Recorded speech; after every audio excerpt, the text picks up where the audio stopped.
Aaron Smith, thank you so much for joining us here on our special edition of Cannabis Coast to Coast News One-on-One. Aaron Smith is the Executive Director of the NCIA, National Cannabis Industry Association. Aaron, thank you so much for joining us. Thanks for having me. Always good to be here. And of course, never a dull moment in our nation's capital, Washington, D.C. Senator Ron Wyden, who I think should probably get an emeritus award for being a guy that's been in the trenches the longest, fighting for the rights of the cannabis industry for a long time. And sure enough, he comes out with a bill that he introduced to the Senate this week that would ban federally intoxicating cannabis products that are derived from hemp. And first of all, let's talk a little bit about when you heard about that, and I'm sure you must have had something to do or knew that it might be coming. Is this a good thing for the industry on either side of the plants industry, if you will, with hemp and I don't like to use the M word, cannabis THC and cannabis hemp? How's that?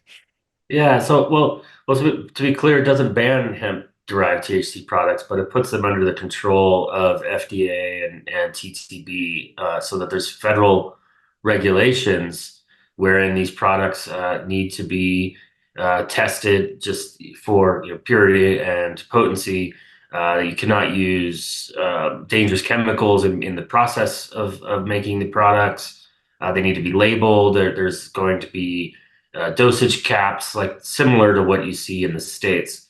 So it really kind of tries to level the playing field between state regulations and hemp for marijuana and hemp-derived cannabinoid products. Yeah. And so to answer your question, I think it is a good thing for the industry to not have hemp products out there unregulated, being sold to anybody underage. And I should have mentioned that bill also would restrict the sales to minors. So yeah, it's a good thing. But Aaron, it's 6 years too late, or is it 6 years too late? In other words, shouldn't this have been done when the Farm Bill of 2018 passed at that time? Yeah, certainly. I mean, it also it bears to note that a more perfect bill would also just encompass all cannabinoids that would legalize marijuana-derived cannabinoids and regulate those products as well alongside the hemp-derived products. That's kind of the ultimate goal. This is clearly a political move, really, I think, to try to provide a alternative to the bans that are out there, the proposed bans. I think that they also recognize that they should have done this years ago, and trying to come back and fix that. Yeah, we call that a make good in the world of media. Okay. Yeah. And they're trying, which I give them credit for, but I'm also going to put the blame on them. And I have a conspiracy theory that I share with anybody who wants to listen to it. This is exactly what the government wanted to do, which is to put the hemp 0.3% world against the cannabis THC marijuana world and make it more difficult for this industry to survive. You don't have any evidence to that, right? It's just my theory, correct? Yeah. Well, I mean, it is unfortunate that the industry is kind of pulling itself apart right now, and I'm hopeful that this legislation is something that both sides of the industry can get behind. And the people I talk to on both sides of this issue all say the same thing. We want control. We want regulation. We want guidelines. So it's not like either side of the industry is trying to pull a fast one as much as they're trying to work within rules and regulations that really haven't existed since that Farm Bill was passed in 2018, right? Yeah, that's right. And those on the state licensed cannabis side are for the most part putting up with overregulation at the state level.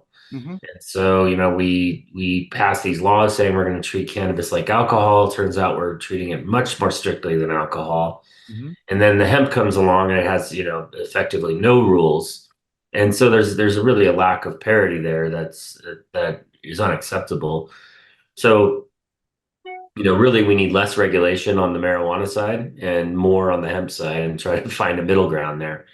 How about a one federal agency that just gives you the regulation rules for the plant, that it's the same plant. It's just has more THC, dry weight, 0.3% is the definition of hemp. We'll get into that in the next. But doesn't it make sense to have one federal regulatory board similar to the Alcohol and Beverage Commission that would just regulate this product? Yeah, I mean that's the goal. and let that federal agency fight with the USAG, FDA, ABC, and all the other alphabet soup of bureaucracy that makes up our government. And there'll always be a place for the states as well, but the problem is that the state systems are kind of wildly different. There's lack of uniformity. Just even things like labeling, like what that THC label looks like is different in many states. That's costly, right? For manufacturers of labels and whatever. So we need more uniformity, but in the system we have, the states went first, and everyone kind of tries to compete with what's going to have the craziest rules. Let me ask you a question. This is going to throw you a little bit of a curve. When Jeff Sessions took out the Cole memo and changed it, did that open up all of this? Did it kind of fortify the stigma and the people that don't want to see this plant medicine evolve? And all of a sudden, banks said, "Oh no, we can't do business with cannabis companies." And the feds, they were afraid that the feds were going to get involved with the states on some of these regulations. And then, of course, there were no regulations when the Farm Bill passed in 2018. This was really not well planned at any level, was it? No, and I'd say that slowed things down, certainly around banking. I think it slowed down some of the progress happening in the states. I mean, I'd also argue that was a long time ago. So, that when the memo was rescinded, the actual federal policy didn't change. It wasn't as though there were raids of, dispensaries overnight or anything like that. So, but it did slow things down at the time. I think it put fear in a lot of people's hearts, including social media platforms that didn't want to have their platforms taken down. So they decided to censor a lot of cannabis content that had even popped up already. And that gave them the reason, if you will, why they did it. And it is what it is. This, when you look back, hopefully in 10, 20 years from now, and you look at the history and the evolution of this whole thing, that was, to me, the catalyst that kind of started it. And then humans, lawmakers all got involved, and it's just has not been planned properly. And here we are dealing with what happened, which is humans created loopholes and ways to get intoxicating products out into an open market. And nobody wants that except regulated industry, right? Yeah, nobody wants that. I mean, that's what the voters want to see, cannabis regulated and not sold through a criminal market or through an unlicensed, through unlicensed channels like we have with hemp right now in many places. That's right. So what is hemp? Because the DEA is still all of a sudden looking for the right definition, and the courts, the federal courts now, two of them over the last couple of years, you probably know more than I do, that the definition is ambiguous and difficult to understand. That's what the federal courts are saying. And now what happens with rescheduling? If not at this point, maybe they should deschedule it and start over with a federal regulatory set of guidelines. Yeah, absolutely they should. I mean, hemp and marijuana are both cannabis. Right. And, the only difference is arbitrary 0.03% THC limit, which is very tough for many hemp farmers to achieve. And then it doesn't really matter anyway if you can synthesize products with higher levels of THC from those plants to begin with.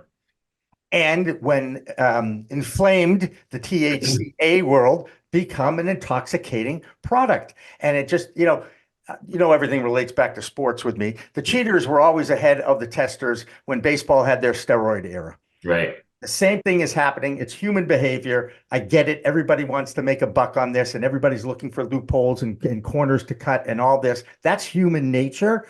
But once again, it really kind of shows that the lawmakers did not do their due diligence when they started making these restrictions and thinking that THC was the key to the whole plant. And again, not understanding how it works. And by the way, so do consumers when they walk into dispensaries these days and only buy the highest percentage of THC product they could get, thinking that's going to be the most intoxicating. So humans, we are, we make mistakes. This is, and now we have to make up for them now, right, Aaron? Yeah, I mean, and this is going to, this is a product that is never been legal at the federal level. So every state is, kind of forging its own path. There hasn't been enough research in the United States because of prohibition. So that means we're learning new things, today that maybe we should have known decades ago. Mhm. So this is going to happen. And I'll throw another thing at you. There's a new movement out of California, as you know. Let's talk about Governor Newsom now. This will be a good segue into California. Um, Knee-jerk reaction by the governor. We all agree that these products should be kept out of the hands of young people under the age of 21. This is an adult plus 21 product. Both sides of the industry agree with that to a point. They want to keep it out of the hands of kids, and yet they give it to the gas stations and the convenience stores and the smoke shops, and they're not carding young people because they're not told they have to. That has to change. I think everybody's in agreement of that. Were you surprised at how quickly and how Governor Newsom decided to make an executive order to get this done, or at least to make a stink about it and say this has to be changed? Yeah, I mean, I don't blame them for doing that. In a sense, I'm not really happy with the way that they've gone about this. That should have been done. Should be regulated through the legislature. There was a bill, in the legislative session that eventually died that would have regulated hemp in a way more like the other cannabis products. Mhm. The hemp industry has a valid point in coming out against that, saying, well, California, you're strangling the cannabis industry. Mhm. This industry is barely able to survive and Yeah, is dying. yeah. Why would we want to be put into that framework? So that's a valid point. Again, that kind of goes to where we need to deregulate on some of this and then bring, we should bring products together into one system, but that system shouldn't be necessarily the failed system that exists in California. I think that we need to start over. So, No, I don't support any kind of prohibition because I don't think it's not going to work. There's already, I mean, there's for one thing, and most people in California are probably still getting their cannabis on the criminal market, which is completely unregulated. They're probably not buying hemp; they're buying marijuana from their friends and dealers out there because the taxes are just too high. yeah. And that's a huge problem that California needs to be tackling, and should be probably a higher priority than dealing with the hemp products at this point. And yet people still from all the polls that I see and read about, they want their products tested when they go into a store. So there's a trust to that. And I Of course they still, do. Yeah. right. And I think there's still, I don't want to say it's a majority, but there's a large percentage of people who do prefer it that way, even though that legacy market that still exists is vibrant. And I know that lawmakers, their whole point of this, I'm pretty sure, was to try to get rid of the legacy growers, if you will, and regulate this product and tax it, but they've gotten it. It's just no one's gotten it right yet. How's that? Yeah, that's right. I mean, that's been the promise of of us as advocates, as when we pushed for these laws years ago, is that we're going to replace the criminal market. And the reality is we haven't been able to fulfill that promise. And it's not and it's not because it's because of government interference, government overreach Right. that has caused that. Nobody is there's a reason that there aren't bootleggers selling illegal alcohol all over the country, and it's because the alcohol system by and large works. It's not it's not overly onerous. It's not overtaxed, even though there are, significant taxes on alcohol, but it's not at a point to where it drives, folks into the criminal market. And so that's, why we need to be looking at relieving the tax burden on the industry as well as the regulatory burden that, just creates undue costs. December 2nd is the next official administrative hearing for the rescheduling process. And by the way, this has been a great lesson to those of us who aren't familiar with the political process that much, how many different curves and corners and that you have to go around just to get anything moving in the right direction in Washington, D.C. Yeah. Again, I have so much respect for people like you and other lobbyists that are out there. Knocking your head against the wall after a while, I mean, hurts your head. Right? And it just sounds like you've been preaching this. I've known you for 6 years. You've been preaching it for the last 6 years, and you're still fighting the same basic battles to accept this as a plant medicine that has medicinal qualities. Get it off Schedule 1, get it descheduled, because you want to talk about scheduling? I think the whole CSA needs to be rewritten because of the knowledge and the research that we have on some of those other drugs that are being controlled. How big is Big Pharma, Aaron, in the halls and the lobbies in Washington, D.C.?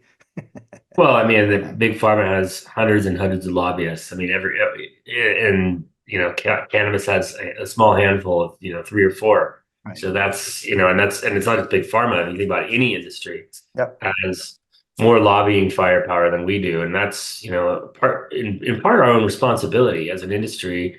There needs to be more of an emphasis on investing in policy reform, and that this stuff just doesn't have, these laws just don't change themselves because it's the right thing to do. That's a very naive way of looking at government. It's happened because advocates organizations like ourselves push to make this a priority. And there's if you remember Congress right now, what are your priorities? You're looking at so many. Right now, it's keeping the government open. It's you're looking at the war in the Middle East, the war in the Ukraine. So many, gun violence, so many things that are happening in this country that are top of mind for lawmakers. Cannabis is, not always up there. And so it takes lobbyists to continue to kind of push the issue to the fore. Even for lawmakers that support our issue, it still may not be in that top five priority list. Right. And again, and it's because a lot of people don't understand the plant and how the plant works and how people use the plant. And it's, again, it goes back to my feelings about due diligence, doing your research, talking to people in the industry like yourself and others that are out there on the medicinal side. And there's been thousands of studies. I mean, the government itself over the last 40, 50 years has studies that shows this is a pretty benign product. And there really are medical positives to this plant, yet they are afraid. They still consider it a drug, Aaron, not a plant, and they're treating it that way. And as someone who preaches normalization, not legalization, normalization and acceptance, it's frustrating just on the outside looking in. And I can't understand why people don't do the research. Look, since I had my medical card in 2013, I spent hours on YouTube when they didn't have a censorship ban on all cannabis content for the most part, learning about it, doing Google searches and everything, talking to people, hundreds of interviews. I mean, I've really done what I consider to be due diligence on this. And I'm not a lawmaker. I'm just someone who wants to understand why. And I'm not sure there isn't a real straight answer on why. Aaron, is there why is it taking so long? Why is it that lawmakers don't want to do the research and the background on this? I mean, I think there's been a whole drug war machine that's kept wants to keep the status quo, and that it starts with law enforcement, DEA. The DEA is not very happy right now about the prospect of rescheduling. I think we're starting to find out, but even though the administration and the Department of Justice, which they report to, is pushing it, so there's sort of an entrenchment there. But again, I think it also boils down to just priorities and what the when you look at public opinion, for example, we see upwards of 6 out of 10 voters, maybe even 7 out of 10 voters support legalization. Yep. But if you were to come back and do another poll and say, what are your top 5 issues? Vanishingly few would put cannabis in the top 10 issues. So it's kind of like, you've got support is a, it's a mile wide, but an inch deep. Right. So I think, we're seeing that, I think, translate into Congress. And then also our constitutional system isn't really set up to get things done quickly. No, it's So not. if you look back at, the last, I mean, the last decade or two, what are the big things that have happened in this country as far as any kind of change? It's very few. I mean, probably the biggest thing I can think of right now would be, we got healthcare reform. That was a very modest reform. We didn't get Medicare for all or some big sweeping reform, but we got the Affordable Care Act passed and whatever, it's going on 20 years ago now. But Right. but if you look back, how many other big sweeping reforms have there been? Very few. Right. But there's been one interesting dynamic that has changed. We have three branches of government, supposed to be checks and balances. And the Supreme Court is supposed to just look at the Constitution and uphold what that constitutional law is all about. Now that entity has become politicized. And that is a huge, huge factor in all of this. It's underlying, but I think that that's probably one of the biggest changes over the last 10 to 15 years in our government. And the executive branch does not have the power that it used to have. It just doesn't. And you need people in there that can lead and show a way to find compromise on both sides of the aisle. And Aaron, when we talk, it's like everybody agrees. We want to keep this an adult 21 product. We want to, if not get rid of the legacy market, certainly slow it down and turn people's attitudes into a regulated, tested product that they can go and feel safe about going to look at.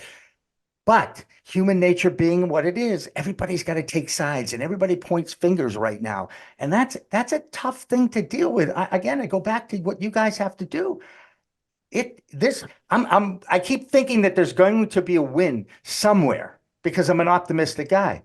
But it seems like the longer it takes, the less purposes are moving in that direction. Can you find common ground on both sides of the aisle? Yeah, I mean it's frustrating. I mean there's structural problems in the country here where that are coming to bear now more than ever, where there's no incentive, it seems, for both sides of the aisle to work together on anything. That's another problem, where we're they're every budget is like they're playing chicken with when we might shut down the government because we don't want to agree on anything, and that's within the Republican Party.